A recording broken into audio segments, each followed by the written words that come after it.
maybe. And instead, we got it done in 45 days, certainly because we work for Donald Trump. So, Jameson, my partner in all this, maybe Jameson, you'd like to talk a little, and then we'll turn it over to the UK. Sure, happy to do that. Everyone has great remarks. I just have to echo the President and the Prime Minister when we talk about VE Day. This is something we've been waiting for decades, and there is no more appropriate day to do this. And when we step back and we look back a few weeks from now or months from now or years from now, we're going to look back at this day and better appreciate the significance, I think. And I'll just say as well, in terms of negotiating, I mean, the UK negotiators, you know, we've got one right here, did an incredible job, right? This is why you win wars, right? When you act like this. And the ambassador, he knows more about trade than a lot of us here based on his background. And I would say on this deal, Mr. President, what we've shown is that it is time to change the way we do trade.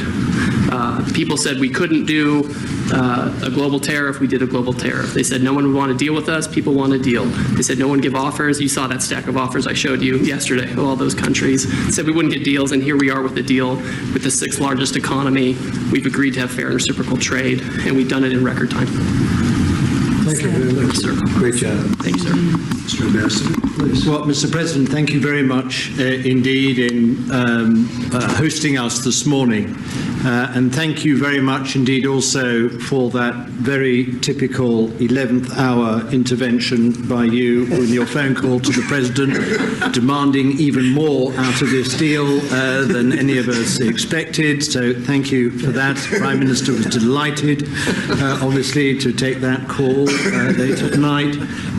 But you took it to another level. And I think the point I would make is twofold. One is that if we're going to rebalance and rebuild international trade in a way that serves all our interests, then we're better doing that together than separately and apart, and that's what we're on a mission to do.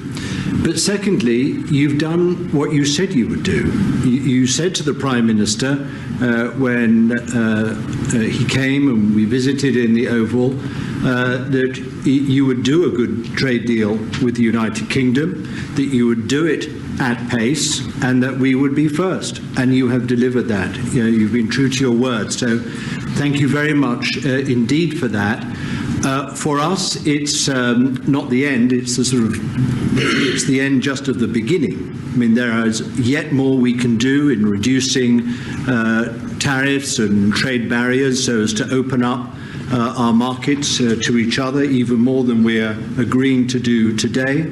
But it also provides us with the platform, the springboard, to do what I think will be even more valuable for both our countries in the future, and that's creating a technology partnership between the United States and the United Kingdom so that we can harness science and technology in order to create future industries and future jobs, and to do that together in the way we work so closely already in the national security and defence area. We can just take that to yet further areas of science, enterprise and endeavour. So we're looking forward to doing that in the coming months. You've launched us extremely well today. It just, in my view, as the Prime Minister has said, just shows what two countries who trust each other, who are confident in each other and are familiar with each other can do, not just for ourselves, but for the rest of the world who need to benefit from a bigger and better international trading system. Thank you very much. That was beautifully stated. What a beautiful accent, too. I'd like to have that accent. Thank you. My mother would be proud. Thank you very much. Any questions? James Matthews from Sky News. Yes. Can I ask, why Britain? Why now? And you described this deal as a full and comprehensive deal, and yet we've just heard from Mr. Matthews that it's the end of the beginning. Clearly, there's much more work still to do. Yeah. With respect, are you overstating the reach and significance of this deal? Because demonstration of a president who leads a result at a difficult time? I think that it's a great deal for both parties. It's for us. We're opened up. I didn't know how closed it was. Quite closed, the market, as you know, the UK, and it opens up a tremendous market for us, and it works out very well, and a lot of assets. You see the chart, and those are tremendous assets. But we've been trying, and when you say why us, meaning your country, we've been trying for years, and they've been trying for years to make a deal, including when I was in the, first term. It would always be people talking, but they weren't getting it done. But for 25 years before that, they were trying always to make a deal, a very significant deal. I actually, until I looked at the numbers, I didn't realize this is a very conclusive deal, but we think we can grow it even from that. But this is a maxed out deal, not like you said it. You said it really incorrectly. This is a maxed out deal that we're going to make bigger, and we make it bigger through growth. But we have tremendous assets involved. I was surprised to see how big your country is in trade, actually. One of the biggest in technology and so many other things. It's agriculture. I really didn't know. It's depending on your definition, it's from 4 to 5 to 6. That's pretty big in the world. So I was very impressed by that. But we're going to take it to new levels. It's a very big deal right now. But I think it is going to grow just of its own volition. It's going to grow, and over time there'll be changes made, there'll be adjustments made because we're flexible. We'll see things that we can do even better. But it's very conclusive, and we think everyone's going to be happy, and the people of your country are going to be very impressed with the result, and they'll be able to buy from more people. They'll be able to price things differently. They'll be able to get some products that aren't available to them now that we make better than anybody in the world. And it's just something that it's a great thing that it came together. It's so nice because we have many countries want to make a deal, and many countries are very unhappy that we happen to choose this one, to be honest with you. But it's a long time, our oldest ally, or just about. I guess a couple of people claim that too, but let's put it right at the top. I think it's going to be something very special for UK and special for the United States. Thank you, Mr. President. Reagan Reese with the Daily Caller. How close are you to more deals, and when do you expect the next to be announced? Well, very close. We have numerous deals. I know Howard's going back. As soon as this is finished, your press conference, he's got numerous. And Scott, who's right over here, who's fantastic, by the way. You were great on television this morning. I watched you. That was he gave them a little lesson in the world and economics. But Scott's going to be going to Switzerland, meeting with China. And they very much want to make a deal. We can all play games. Who made the first call? Who didn't make the? It doesn't matter. It only matters what happens in that room. But I will tell you that China very much wants to make a deal. We'll see how that works out.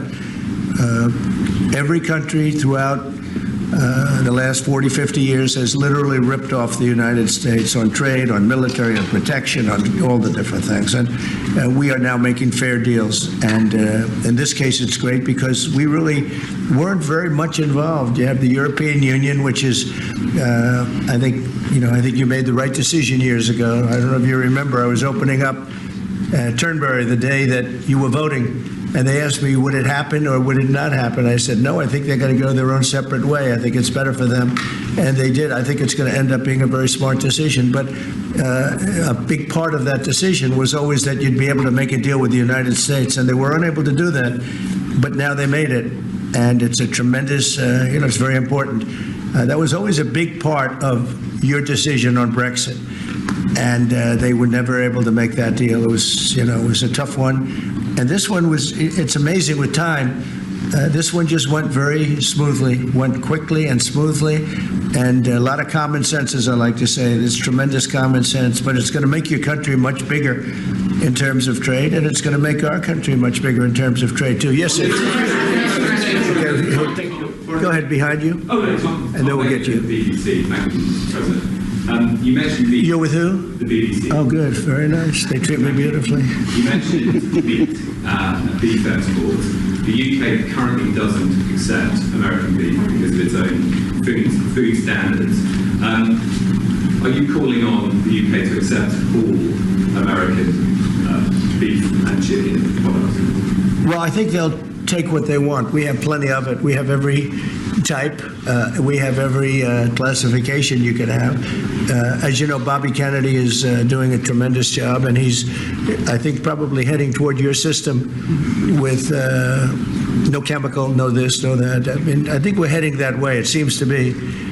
And but we have that also. So we're a very big country. We have a lot of beef. We're a very big country, so it'll be great. Yes. Yes. You want me to jump in? Yes. Let's talk about American beef really quickly, and it can't be understated. I'm Brooke Rollins, by the way, how important this deal is and what this means to American farmers and ranchers. Specific to the beef, this is going to exponentially increase our beef exports. And to be very clear, American beef is the safest, the best quality, and the crown jewel of American agriculture for the world. So I think a really important part of this deal isn't just the ethanol reducing of tariffs from 19 to 0, which for our row croppers is a huge deal, but also for beef. And as we move forward, I know our incredible trade team is looking at all of the meats, all of the produce, really all of our agriculture exports. And I don't know if there's an industry that has been treated more unfairly and has suffered more than our agriculture industry. So we look forward to, I'll be in the UK on Monday, talking to my counterpart over there for next week, and look forward to moving that out across the country. The president is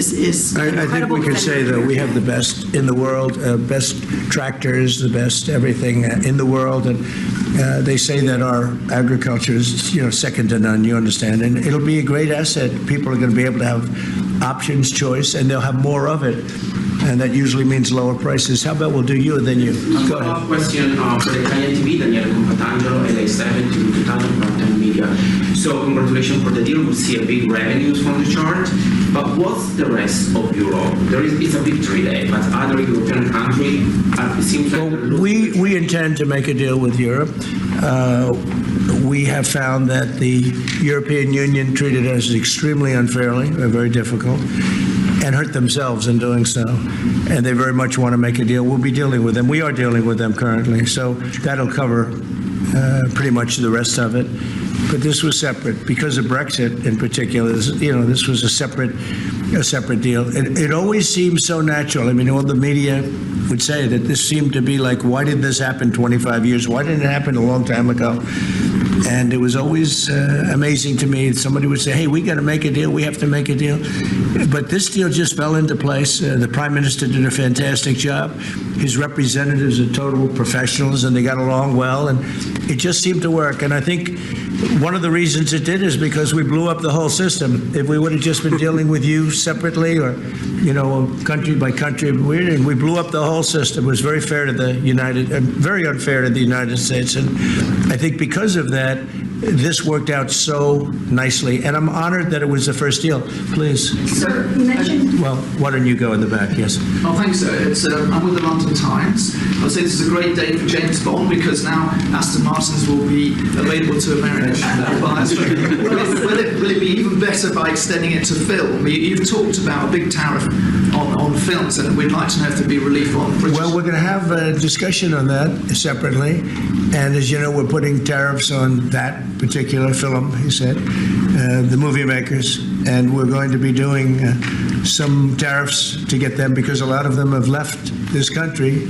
They all live here. The money comes from here. Everything comes from here, but they make them in other countries.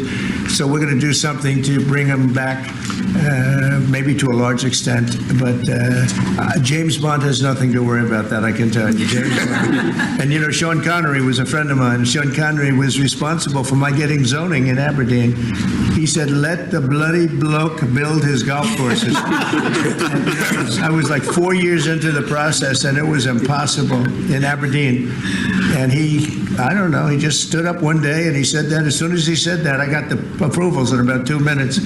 So he was a great guy, Sean Connery, and great character. Later in the year. Say it? Are you going to Scotland and to... Yeah, I will be, sure. It's great. We have a lot of investment over there. We have Turnberry, Aberdeen. We have, as you know, in Doonbeg in Ireland, right on the ocean. They're all in the ocean. I only have interest if they're on the ocean. And we have good investments over there. It's been beautiful. Yes? Mr. President, if the talks go well this weekend between Secretary Bessent and Ambassador Greer with their Chinese counterparts, not preemptively, but if the talks go well, would you then consider lowering the tariff rate on China? Well, it could be. I mean, we're going to see. Right now, you can't get any higher. It's at 145, so we know it's coming down.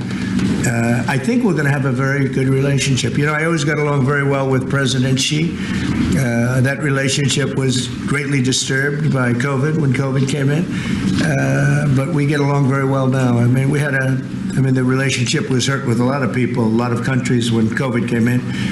But I think we're going to have a very good relationship. I expect to have a very good relationship with China, Scott. I think it's a very friendly meeting. They look forward to doing it in an elegant way. China, as you know, has a tremendous trade surplus with us, and we just can't have that. And but I think it's going to be very good for both countries. I would like to see China opened. You know, one of the big things here is, and nobody would know this, but the UK was largely closed. It was very much closed to trade, and now it's opened. And a lot of the financial reporters are very happy about that because so much. I listened to them. Well, I hope they get countries opened up. And then you compete on a fair basis, but you can't compete when you're not allowed to go there. China would be the number one example of that. You know, it's very closed. We almost had it last time before COVID, and that didn't work out. But we made a great deal with China. They had to buy $50 billion worth of our food products, and it was a great deal, doing very well for our farmers. And then when Biden came in, as usual, nothing happened. You know, he didn't enforce it, and it got less, and ultimately, you know, destroyed a great deal. That was a great deal. But no, I think that we're going to have a good weekend with China. I think they have a lot to gain. I do think they have far more to gain than we do in a sense, but we're going to have I think we're going to have a very good weekend. Will you speak to Xi after the weekend talks? I might, yeah, sure, depending on what Scott says. We Scott is doing certain countries, and Howard's doing certain countries. I mean, I wish I had like 10 more of each. Then we could do them all at one time. But there will be a time we'll do a number of them, and then there'll be a time. I think I can say this, Scott and Howard, where we're just going to say, because we understand the countries, we understand what they want, where we're just going to make the deal. In other words, we don't need the country involvement because we've already had it. And we'll say this particular country, which had big surpluses, let's say, we had therefore deficits, that this particular country is going to pay a 25% tariff or a 30% or a 50% or 10% or whatever it may be. This was, I think we should explain it now. One of the things we did here that we'll rarely do is on cars, we took it from 25 to 10 on Rolls-Royce because Rolls-Royce is not going to be built here. I wouldn't even ask them to do that. You know, it's a very special car, and it's a very limited number too. It's not, you know, one of the monster car companies that makes millions of cars. They make a very small number of cars that are super luxury, and that includes Bentley and Jaguar. So we have some very special cars. So in order to help that industry, and that's really, you know, handmade stuff, and they've been doing it for a long time in the same location. And I said, yeah, that would be good. Let's help them out with that one. But that's different than a car company that comes out and makes millions of cars, which they'll be doing in our country. They're going to build, we have many factories, car plants being built or going to be built very soon. I think we can say that we'll be close to $10 trillion of investment. I think we're actually at that number now if you add up some of the ones we haven't heard about yet. I mean, we have some going up right now. They have plants going up, and they haven't even spoken to us. They're doing it because of the tariffs. And tariffs have always been used against us, and I never understood. I used to sit back. As you know, China paid hundreds of billions of dollars in tariffs when I was president, but until then, China never paid anything. And, you know, they really did a big number on us from the standpoint of trade. But we are using tariffs now for our benefit, and we have now Close to $10 trillion. To think of that, $10 trillion. If you look at the past administration, and we're talking about over, essentially 2 months, because we could say 3, but it took a little while to get the office in perfect shape, right? It took a little while to get things done. But once we started, when you think of that, close to $10 trillion of investment, you've had years where the United States wouldn't do that wouldn't do $1 trillion in a year, wouldn't do anywhere near $1 trillion. We did $10 trillion in 2 months. So it's amazing what's happening. We're getting calls and that has to do with chips, has to do with cars. We used to make chips. We had Intel, and we used to make chips. We had a monopoly on chips. Everything was made here, and now, over a period of years, because of presidents that didn't know what they were doing, they allowed that business to be stolen from us. Most of it moved to Taiwan. And you probably were in the same position, right? Because you had a lot of the chip-making capacity, but they